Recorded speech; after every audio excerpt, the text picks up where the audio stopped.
YouTube channel official iNews dan nyalakan lonceng.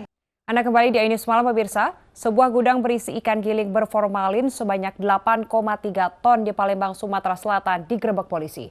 2 orang yang diduga sebagai pemilik diamankan.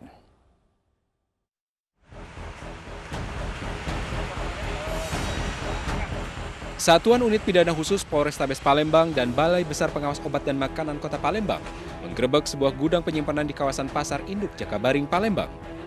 Petugas menemukan sebanyak 8,3 ton ikan kakap giling yang mengandung formalin.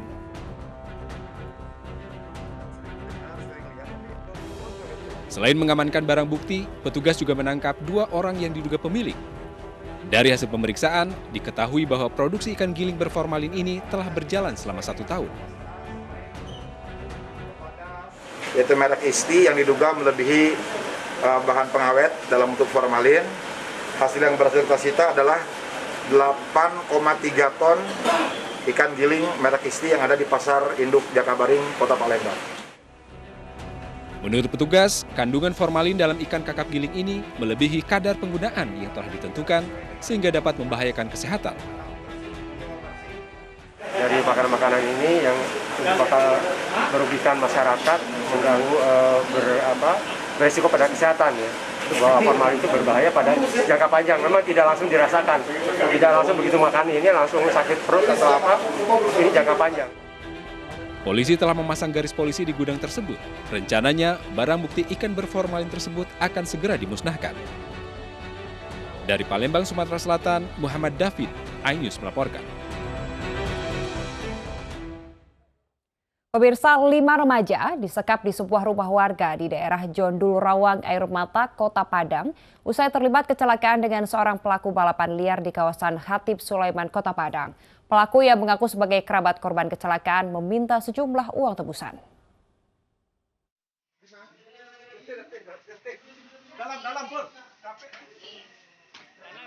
Setelah mendapat informasi dari salah seorang korban penyekapan, sejumlah personil kepolisian dari Polsek Lubek bergerak cepat mendatangi TKP penyekapan di daerah Jondul Rawang Mata Air, Kecamatan Padang Selatan, Kota Padang, Sumatera Barat.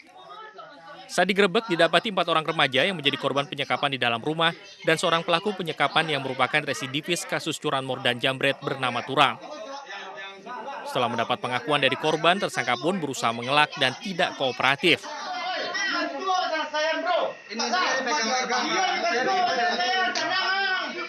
Penangkapan tersangka berlangsung dramatis karena tersangka terus berontak. Penyekapan ini berawal saat kelima orang remaja yang tengah mengendarai mobil di kawasan Hatip Sulaiman bertabrakan dengan seorang pengendara motor yang merupakan pelaku balap liar.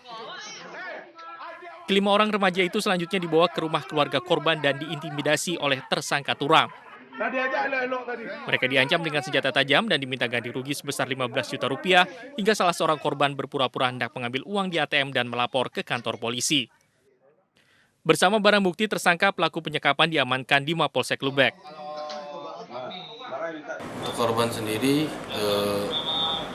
dilakukan tidak senonoh, terus disuruh nyanyi, berteriak-teriak kuat, suruh cari uang.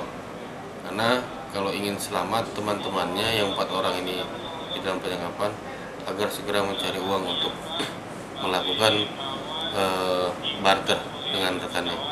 Untuk sementara terduga pelaku 4 orang. Atas perbuatannya, tersangka dijerat dengan Undang-Undang Darurat atas kepemilikan senjata tajam dengan ancaman maksimal 10 tahun penjara. Dari Padang, Sumatera Barat, Budi Sunandar, iNews melaporkan. Pemirsa, hingga hari ini petugas gabungan masih mencari korban bencana longsor di PLTA Batang Toru, Tapanuli Selatan, Sumatera Utara. Sementara 3 korban yang sebelumnya ditemukan telah teridentifikasi.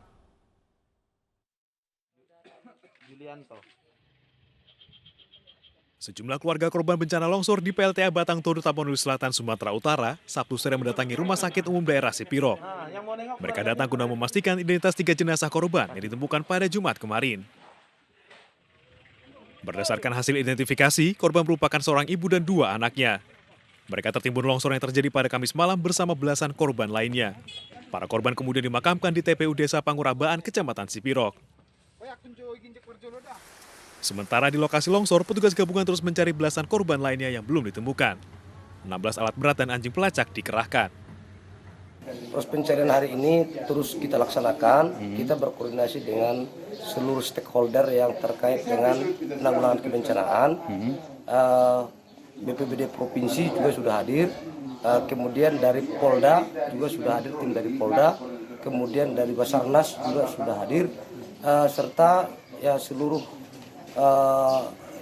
petugas yang sudah terlatih dalam hal pencarian. Kami kira sudah banyak yang turun, bahkan alat-alat berat juga sudah ada yang disiapkan di sana.